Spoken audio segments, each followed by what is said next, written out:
Hello and welcome everyone to the Renegade Exploration webinar. I'm joining you today from the Noosa Mining Conference. Today the presentation will be hosted by Renegade Chairman Robert Kirtlan, who'll be joined by Renegade Exploration Manager Ed Fry. Rob and Ed will give a short presentation to be followed by a Q&A session. Please feel free to ask questions during the presentation and we'll attend to those questions. Any questions not attended to at the conclusion of the presentation will be answered via email after the close. Without further ado, I'll now hand over to Rob to go through the Renegade Exploration presentation. Thank you, Gareth, and welcome everyone to the webinar. Our first one that we've ever done, as it happens. I'm going to go straight into the presentation, which some of you have seen has been slightly updated. Will be available on the website at the conclusion of the webinar. There's our quick disclaimer. Some of you will have seen this before, where we think we're in a fantastic location in the northwest Queensland copper-rich area. The only little change to what we're doing up here, or what I've included in this slide, is the fact that we've just completed our third drilling program at Mongoose, and we've had some pretty stunning results there, and also some interesting stuff from our deep 500 metre RC hole, which went pretty well. Here's our corporate snapshot. It's not quite right. We are 0.08, 0.07. It's a bit of a mix on the slide there, but we're sort of 8 to 10 mil market cap. There's our location. So again, those that are familiar with you know that we're right near the town site of Cloncurry, which you can see in that picture, which is just up here. Mongoose Deeps prospect sort of to the north there. That's our application ground. 28972 is our 100% owned permit. And down here is our joint venture permit with Glencore, which in actual fact we've now got 35% of. So a little bit of this needs updating, so apologies for that, but we've actually been incredibly busy the last few weeks. I include this slide because one of the things that's happened up here, apart from having our Mongoose deposit, which is shallow, is we've been working up what we think potentially is an Ernest Henry lookalike. It all started in August 23. We did a whole bunch of processing work. We got a grant from under the CEI scheme for over 300 grand. We drilled the 1600 metre hole. We hit lots of interesting stuff, which gave us a lot of encouragement to keep going. And then recently, following doing drone magnetics, we've updated our 3D model, and we drilled some of these targets, both shallow and a little bit deeper, in that last program a few weeks ago. Just some pictures there of what we saw from the diamond drill hole, which was pretty exciting for us as we were going down. As I like to say to people, no cigar yet, but we're certainly getting lots of smoke, and it's pretty typical of IOCG plays where they can take a little while to work up. Here's our new model, and I want to hand over to Ed to take us through that and a few more slides before we come back to me towards the end. So I'm going to move my computer to the left, and Ed will hopefully come into shot. Hello. Rightio, I'd just like to point out, to begin with, the deep gravity target through here. And what you can see is a whole bunch of faults northwest trending through the center of Mongoose and heading up. And there's also a whole bunch of northeast trending faults through here. So the black dots that we have at the moment over here, they're from our recent drilling program. So these two holes were extending the mineralization to the north, which we hit some stunning broad copper intervals. These holes over here intercepted really high magnetic material, so some of which had evidence of brecciation, red rock alteration, sulfides, and towards the base some chalcopyrite. So very encouraging results, beautiful alteration, and all the indications tell us that we should keep going. This is a cross section through that northern section of Mongoose, which we're been able to push further to the north. So as I was saying before, very broad mineralization, so over 100 meters thick. Sitting on the rig, it was just lovely to see all the chalcopyrite and to see the magnetite and the red rock alteration coming through. Really impressive stuff. So it gives us more encouragement to head further north and keep chasing that mineralization close to surface at the same time as focusing on the deeps mineralization. This image, you can see the complexity of the structures at Mongoose. There's a whole bunch of northeast, northwest, north-south, east-west structures. Now, these make it very difficult to follow one direction, which is also where the benefit comes in. From our exploration model is that there's a breccia pipe sitting at depth, which trends into a large-scale sort of crackle breccia at surface, and that's what we see being the focus here, and hopefully trending into the gravity and magnetic features at depth. This is the update of the magnetic model, which has shifted it significantly higher and to the north. So that's largely in our 100% ground. And you can see here the deep diamond drill hole that we completed at the beginning of the year. A nice little comparison of the gravity anomalies at Ernest Henry and Mongoose. So these are the same size, magnitude of the gravity anomaly, and the same size physical dimensions. So they're mapped to scale, and it provides us with a lot of comfort that we are onto something quite big here. And I'll hand you back to Rob. Thanks, Ed. Short and sweet. The story is reasonably straightforward. Firstly, shallow mineralisation, and secondly, a potential larger play at depth. Although, as we're suggesting, we're starting to see that closer to surface, and in that 500 metre RC hole, we were starting to see material at around the 200, 250 metre mark. So all very encouraging. This is the Mongoose deposit, bordering the Taipan deposit and True North's ground.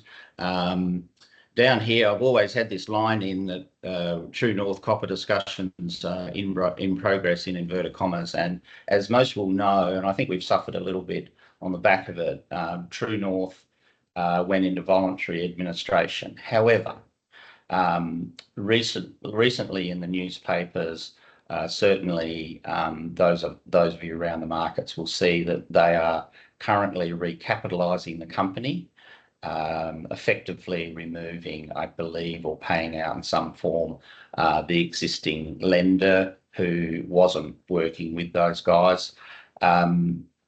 We've been having fruitful discussions with those guys since the middle of the year, and we are in communication with them an awful lot.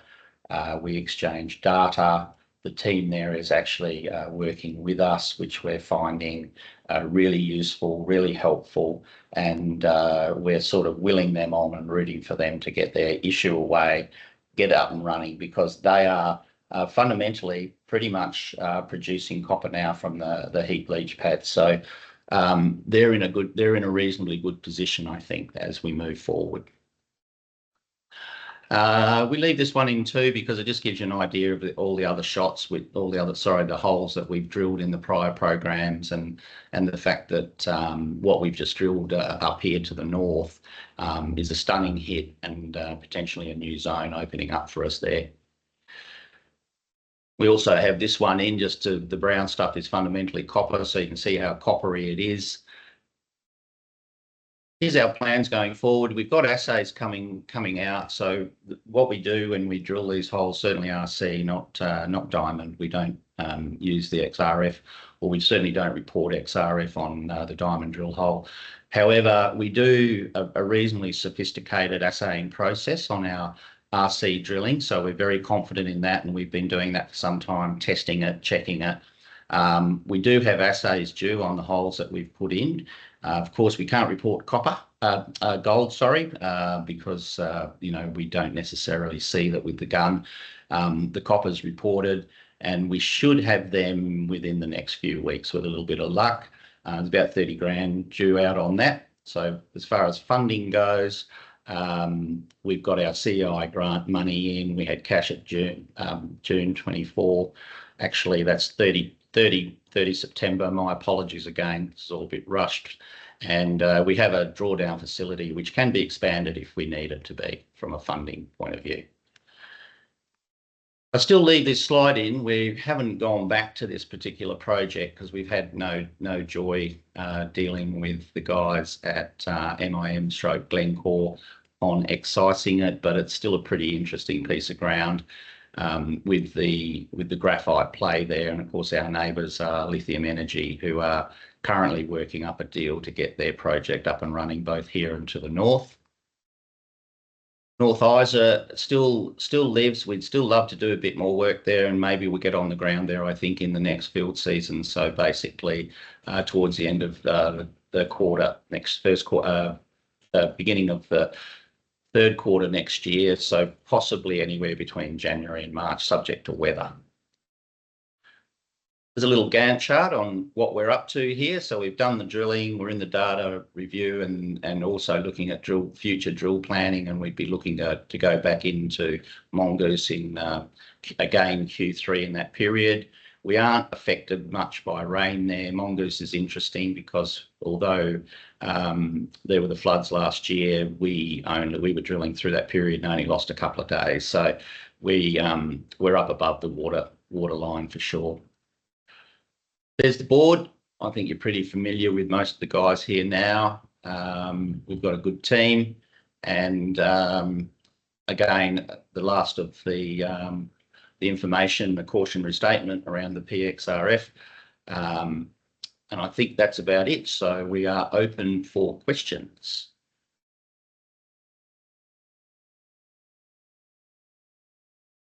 Thank you for that, Rob.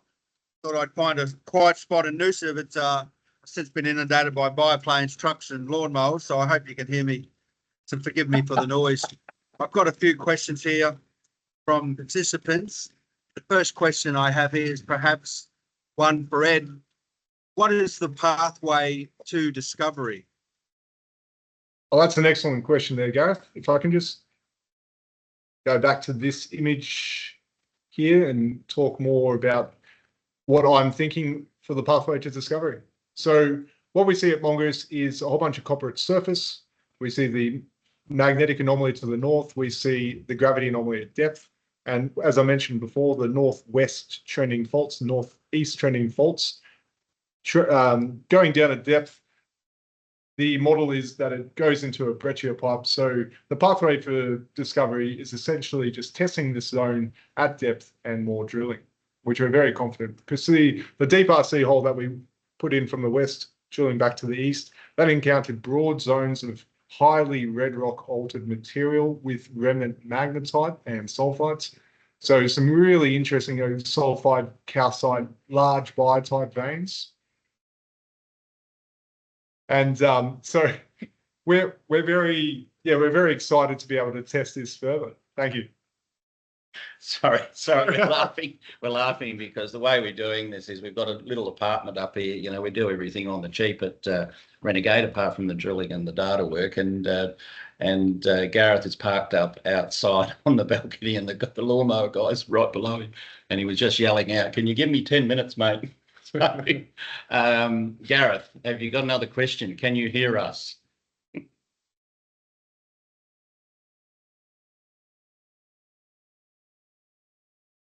We will go and find where he's gone. There he is.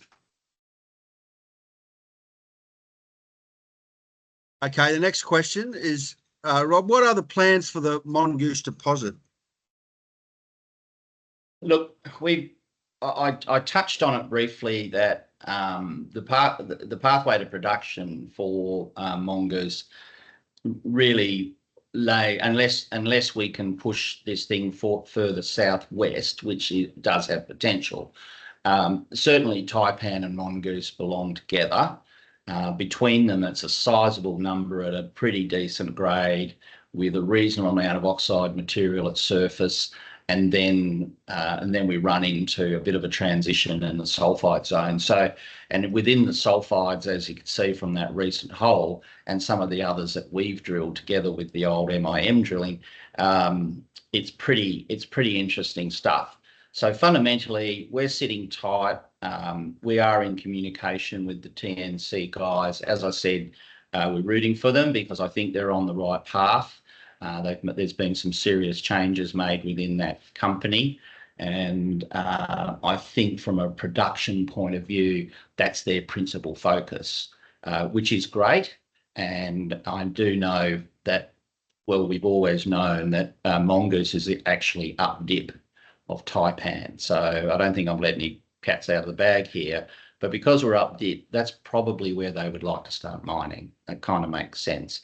So that's where our discussions are. We'll see how it pans out with True North, and with the little bit of luck, they'll close this thing, I think, next week, and then we'll get our serious discussions underway on ramping up mongoose. Okay. Next question. Are there any other opportunities Renegade is looking at? We've made applications. I think I touched in it in the quarterly to the south of the Selwyn mine. So let's say 50 odd kilometres as the crow flies from Cloncurry. We're interested in that ground. It's under a bit of cover. We think we'd like to have a good look at that. So, Selwyn was a fantastic mine, one that I remember from the 80s and 90s, and we think that there's potential down in that area, a bit like all through here. In my view, because I actually took this to Ed and said everyone's been looking north of the highway. Basically, most of the work's gone in there, but we've got some really nice deposits down there. When Eloise would be a nearby neighbour, and they're doing a fair bit of work around there as well, exploration-wise, not just on the mine.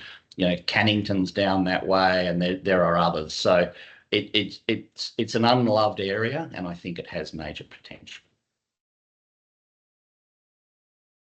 Okay, that's the question. All the questions we've received. So I think thank you for your time, Rob, and I hope the many participants got a lot out of that presentation. So there will be a recording of the webinar, which will be posted to the Renegade website and shared on socials this afternoon.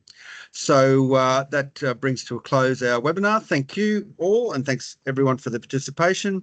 That is it. Many thanks. Thanks for joining us, everyone.